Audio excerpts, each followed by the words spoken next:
भोपाल में मध्य प्रदेश के जो युवा बेरोजगार हैं बहुत ही दर्द के साथ आंदोलन कर रहे हैं। और युवा बेरोजगार में कुछ ऐसे हैं जिनकी ऑलरेडी सिलेक्शन हो चुके हैं, अपॉइंटमेंट जो है पिछले कई दिनों से पेंडिंग में है। आप देख सकते हैं यहाँ पर पुलिस किस तरह से उनकी बर्बरता से उनकी पिटाई कर रही है। आप देख सकते हैं ये सारे जो पिक्चर्स हैं आपके सामने चल रहे हैं, ये सारे के सारे पिक्चर्स भोपाल की हैं।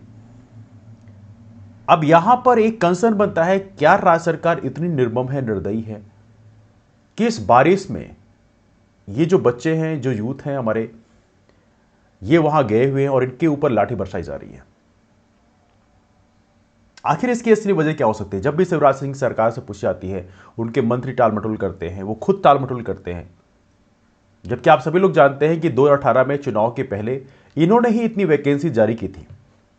वैकेंसीज में एग्जाम हुए, एग्जाम के बाद सिलेक्शन हुए, सिलेक्शन के बाद वेरिफिकेशन हुआ, उसमें इतना टालमटोल किया जा रहा है।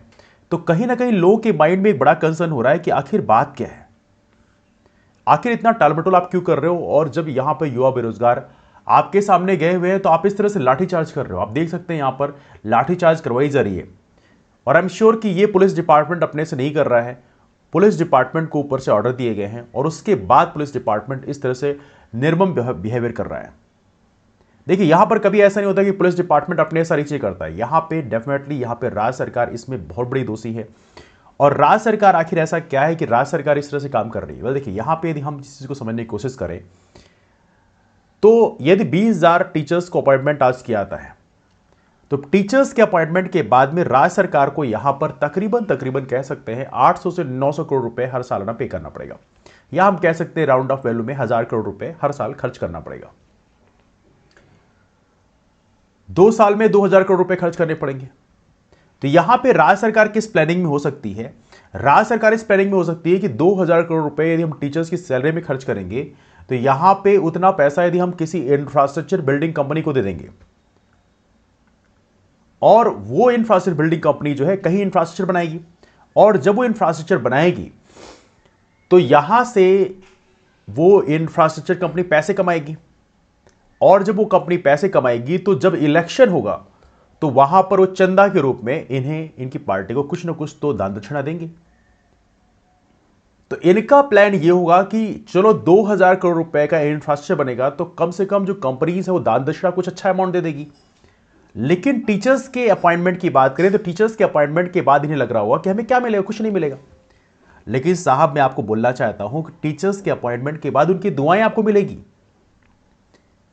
20,000 टीचर है, 20 से 25,000 टीचर है। आपको पता होना चाहिए एक टीचर यदि 500 लोगों को भी इन्फ्लुएंस करता है तो 1 करोड़ आबादी होती है, और 1 करोड़ आबादी यदि आपको बद्दुआएं देती है तो वहां पे अपनी सरकार नहीं बना पाओगे। यदि आपको यह लगता है कि पैसे से आप सरकार बनाएंगे, ऐसा नहीं होता। चुनाव प्रचार में हमेशा पैसे मायने नहीं रखता। यदि पैसे मायने रखता हो तो बहुत बड़े बड़े दिग्गज जो है वो चुनाव हार गए हैं। उनके पास ज्योतिरादित्य सिंधिया की बात करें, वो खुद चुनाव हार गए लोकसभा का। कहें कि देखा है तो बहुत अमीर आदमी है, लेकिन पैसे से साहब चुनाव नहीं जिताता। चुनाव लोगों की दुआओं से भी जिताता है। लोग जब आप पे विश्वास करते हैं, लोग जब आपकी सराहना करते हैं, तब जाकर आप चुनाव जीतते हैं।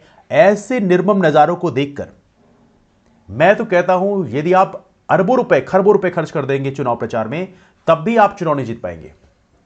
तो मेरा राज्य सरकार को संदेश यह है कि राज्य सरकार जो यहां पे शॉर्टकट लेने की कोशिश कर रही है, उन्हें लग रहा है कि इंफ्रास्ट्रक्चर बिल्डिंग में हम 2,000 करोड़ रुपए खर्च कर देंगे तो वहां पे से हमें ज्यादा पैसे मिल जाएंगे, तो पैसे मिल जाएंगे तो वहां से हम वोट में देखा जाए तो हम बाद में इलेक्शन में हमें चुनाव प्रचार करने में मदद मिलेगी। साहब ऐसा मत करिए, ये बहुत ही गलत बात है।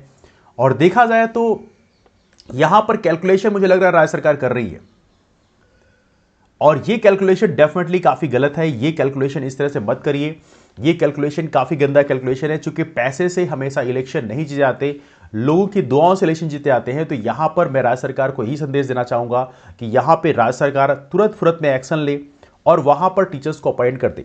यदि टीचर्स को अपॉइंट करते हैं तो अभी भी सर जो हमारे जो टीचर्स हैं, यूथ हैं, ये आपको बहुत सारी दुआएं देंगे और प्रॉपर तरीके से सारा सिलेक्शन प्रोसेस जो है फिर से स्टार्ट करिए। क्योंकि एक बार लोगों का विश्वास आपसे हट गया, फिर तो चाहे आप कितनी भी कोशिश कर लो, आप वो विश्वास दोबारा जिंदा करने में आपको बहुत मेहनत करनी पड़ेगी। आपको लग रहा हो कि हाँ चलो ठीक है, हम कोई मुद्दा उठा देंगे, मंदिर का मुद्दा उठा देंगे, विदेश का मुद्दा उठा देंगे, टेररिज्म का मुद्दा उठा देंगे, तो यहां पे सारी चीजें हट जाएगी। ऐसा नहीं है। जो बेरोजगार है अब वो जान चुके हैं, अब उन्हें पता चल गया है कि आप उनको मैनिपुलेट नहीं कर सकते, तो आप मैनिपुलेट नहीं कर सकते। तो यहां पे मैं राज्य सरकार से फिर एक बार आग्रह करूंगा कि राज्य सरकार यहां पर चीज़ों को सीरियसली ले, इस तरह से गलत काम ना करे। एंड आई एम श्योर कि आने वाले कल में राज्य सरकार के द्वारा जो लिया गया एक्शन होगा वो हमारे सभी युवाओं को बेनिफिट देगा। तो चलिए इस वीडियो को अधिक से अधिक दोस्तों को शेयर कर दीजिए, जिससे ये आवाज़ जो है ये हमारे राज्य सरकार के जो मंत्री मुख्यमंत्री साहब हैं उनके तक पहुंच पाए और वो यहाँ पर एक्शन ले पाए। उनको पता चल पाए कि सारे चुनाव जो है पैसे से नहीं जीते जाते, चुनाव जो है लोगों की दुआओं से जीते जाते हैं, लोगों के विश्वास से जीते जाते हैं। तो आप यहाँ पर यदि 20-22 हज़ार टीचर, अभी इनको क्या लग रहा होगा, अभी हम टीचर्स को अपॉइंटमेंट देंगे तो हमें 2,00,000 करोड़ रुपए खर्च करने पड़ेंगे अगले 2 साल में। तो हम क्या करेंगे, लास्ट में जब इलेक्शन होने वाला होगा उसी समय हम टीचर्स को अपॉइंटमेंट दे देंगे। तो वहां पे हमारे पास लायबिलिटी भी नहीं रहेगी, जो अगली सरकार आएगी वो झेलेगी और फिर ये वहां पे पॉलिटिक्स करेंगे। तो कहीं ना कहीं मेरा आपसे निवेदन है कि आप ऐसी सोच ना रखें, आप टीचर्स को अभी अपॉइंटमेंट दे दें और जो भी केस है हाई कोर्ट में चल रहा है उसकी जल्दी उसकी पड़ताल करवाएं। वहां पर हियरिंग जो है, हियरिंग की डेट जल्दी लें और वहां पर डेफिनेटली यदि आप रिक्वेस्ट करेंगे तो ऑनरेबल हाई कोर्ट जो है वो डेफिनेटली हियरिंग जल्दी करेंगे। लेकिन यहां पर कहीं ना कहीं राज्य सरकार की जो शिथिलता है वो काफी दर्दनाक है।